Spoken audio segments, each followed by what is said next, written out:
比对，你的名气这宝贝在这儿可派不上用场。肯定是都使用同样强度的神体。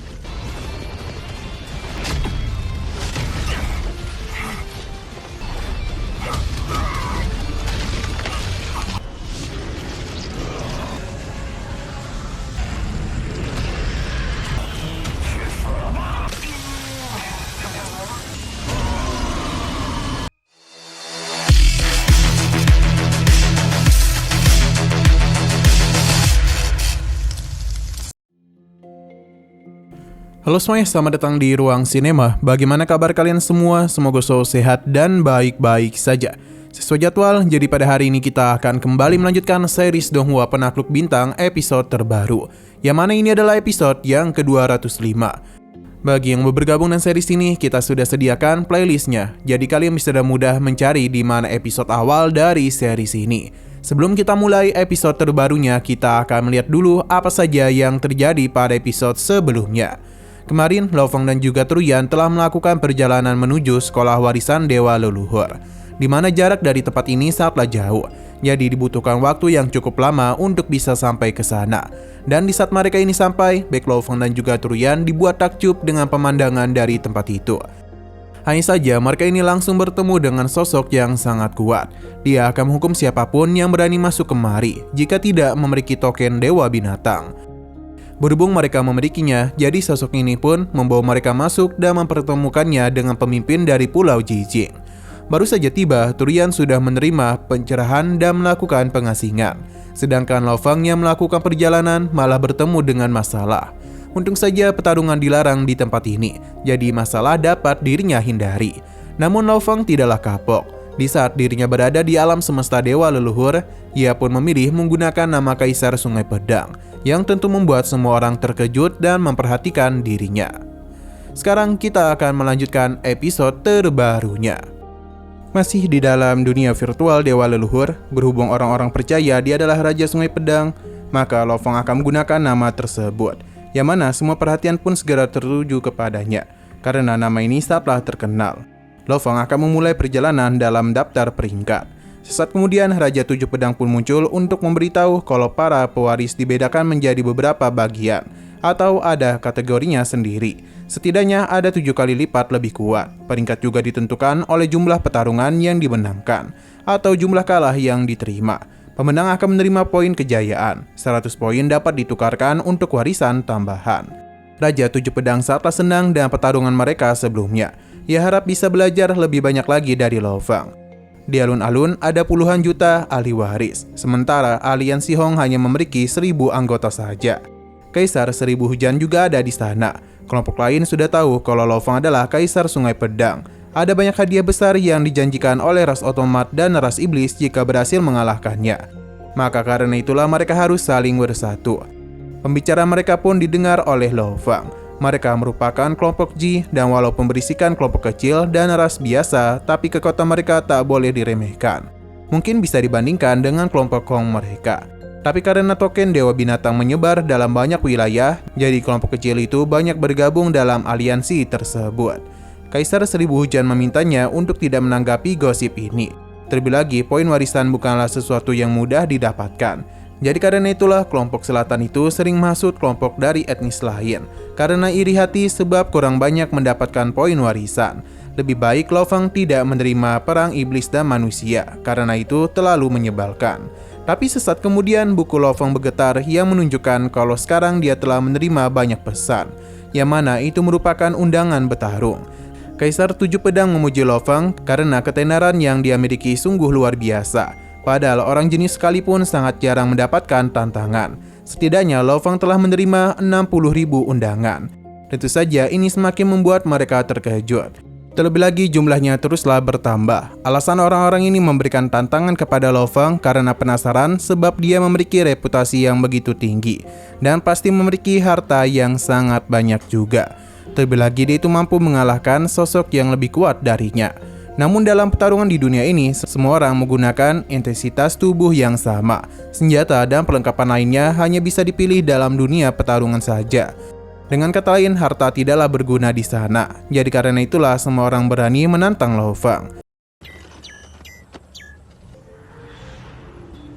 也对，你的明镜这宝贝在这儿可派不上用场。肯定是都使用同样强度的身体。 Kaisar Ribuan Hujan meminta Lo Fang berhati-hati karena jika dia menerima tantangan, sudah tidak ada jalan untuk kembali. Terlebih lagi, lawannya merupakan para jenius dari berbagai kelompok etnis. Mereka sudah mengembangkan seni bela diri sendiri. Bahkan di antara mereka ada yang menciptakan teknik pamungkas. Jika Lo Fang kalah, dia harus menggunakan daftar diperbarui, dan dia itu tidak akan mungkin bisa mendapatkan poin kejayaan. Lo Fang sadar kalau dirinya juga harus mengembangkan teknik bela diri pamungkasnya sendiri. Di tengah semua itu ada seseorang yang memberikan tantangan kepada Lo Fang untuk bertarung sampai mati. Bahkan daftar tantangan yang diberikan teruslah bertambah seiring berjalannya waktu. Orang-orang ini merasa percaya diri dapat mengalahkan Lo Fang. Bahkan jika perlu mereka akan mempertaruhkan semua poin penting. Mendengar semua tantangan itu hanya membuat Lo Fang tersenyum saja. Meskipun banyak orang yang sedang meremehkan dirinya, tapi dia tetap santuy. Dia bahkan tengah menikmati minuman yang ada di sana. Lo Fang benar-benar tertarik dengan apa yang sedang terjadi.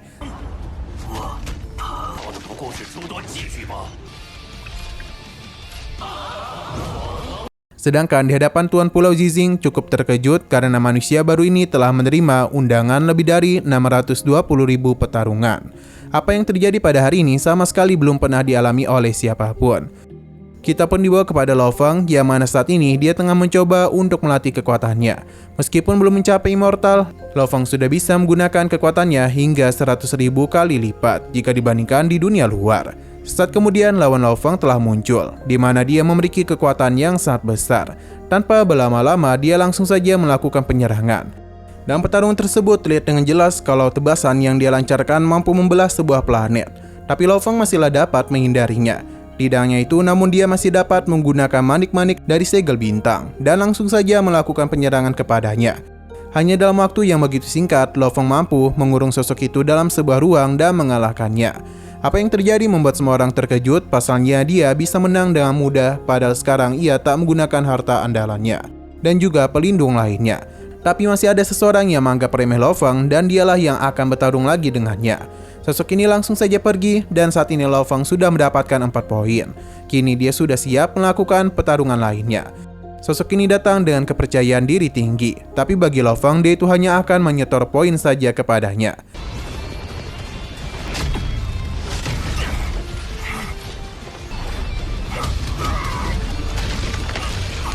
Sedangkan di sisi lain, semua orang sedang memeriksa apa yang terjadi.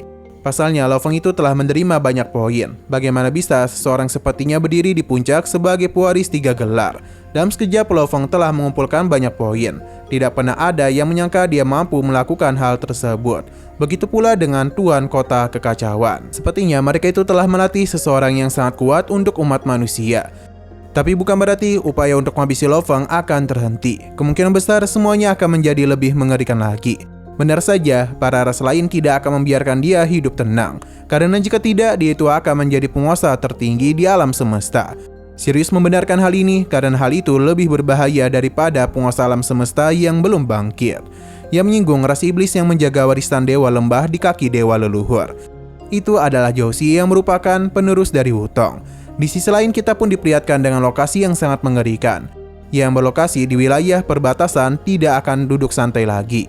Terlebih lagi 4 kelompok etnis utama yang mendiami wilayah inti telah melakukan pergerakan untuk bertindak. Sepertinya pertarungan seru akan segera dimulai.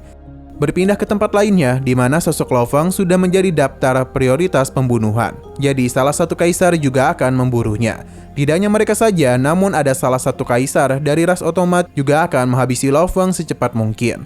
Karena jika terus dibiarkan, dia akan menjadi masalah besar. Klan serangga yang dipimpin oleh Ratu Serangga Zek akan mengutus Kong Wangzu. Ia sudah melihat semua anggota aliansi dari Serangga Zek. Di antara mereka tidak ada yang mampu mengunggulinya dalam teknik pengendali jiwa. Jadi kerugian yang dialami oleh Sirius akan dia ganti. Bahkan ia berjanji juga akan memanggil Zhugong. Bahkan dia itu berjanji juga akan membangkitkan Zhugong. Dirinya berharap banyak dari teknik pengendali jiwa miliknya. Terlihat dengan jelas kalau sekarang semua ras lain ras manusia tengah menjadikan Lo Fang sebagai incaran.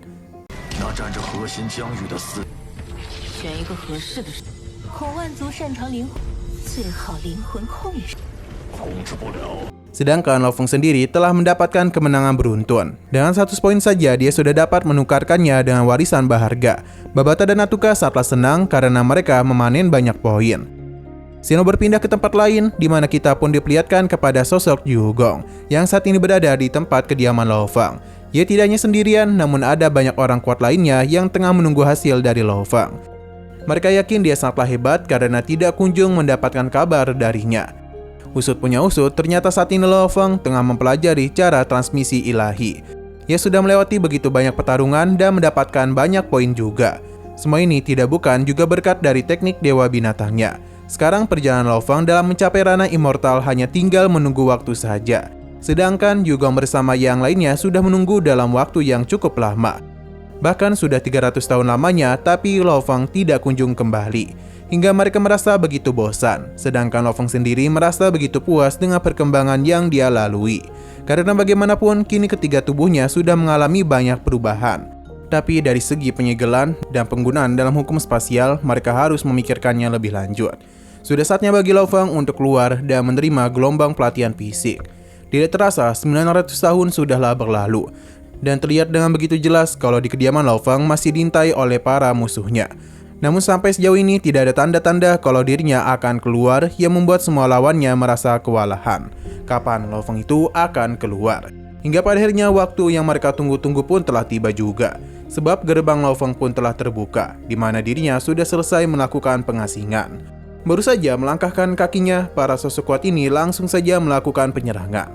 Bahkan sosok binatang iblis sudah ingin melahapnya. Mereka sama sekali tidak takut mati, karena mereka dijanjikan dihidupkan kembali. Sosok yang mulia Zhao turun tangan dan merupakan anggota penting dari klan iblis. Yu Gong tidak akan ikut campur dulu dalam pertarungan itu. Sedangkan Lo Feng tidak takut kepadanya. Dia sangat tenang dan menghadapi teknik jiwa yang Zhao gunakan. Lo Feng mengkonternya dan teknik dewa binatang yang seketika saja membuatnya terkejut. Karena pelindung jiwa Lo Feng sangatlah kuat. Tapi dia tidak akan menyerah dan langsung saja melakukan penyerangan, di mana lidahnya begitu asam yang mengakibatkan tubuh fisik Lo Feng tidak mampu menahannya. Ia hanya meninggalkan sayap dan hartanya saja, sedangkan keberadaan Lo Feng tidaklah diketahui.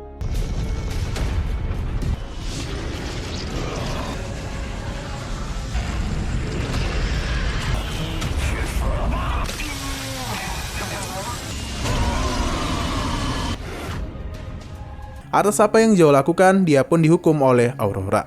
Apa yang terjadi kepada Lo Feng tentu saja mengejutkan semua orang, terutama Kaisar Tujuh Pedang dan Kaisar Ribuan Hujan.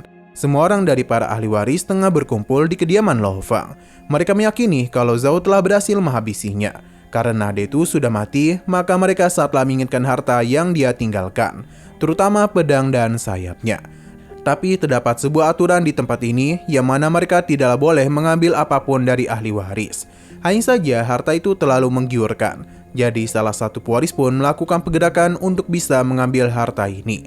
Sayang sekali itu merupakan kesalahan besar karena Aurora segera memberikan hukuman kepadanya. Dan langsung menghabisi pewaris tersebut tanpa memberikan ampunan. Semua orang pun kembali kaget karena seharusnya Lo Feng telah mati.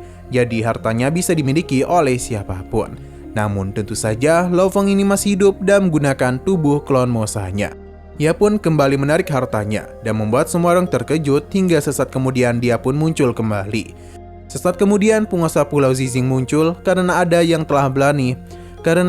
telah begitu berani melanggar peraturan. Padahal pembunuhan di tempat ini sangatlah dilarang, begitu pula dengan mengambil harta milik orang lain. Selain itu, mereka pun bisa dibangkitkan kembali. Namun, Sekte Dewa Leluhur akan melakukan pengejaran kepada mereka.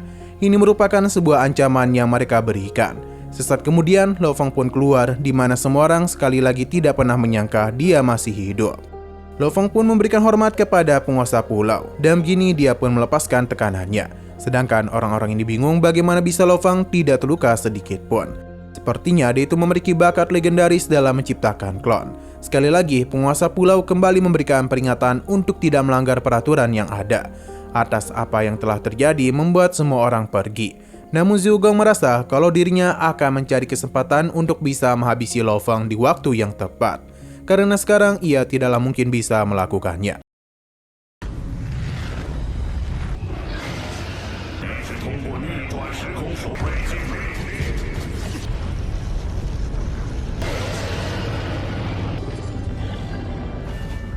Oke, sekian dulu pada video kali ini. Untuk video selanjutnya akan segera hadir.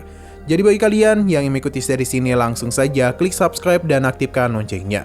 Oh ya, mungkin beberapa hari ini Mimin akan libur dulu karena besok Mimin akan menikah. Sampai jumpa di video selanjutnya.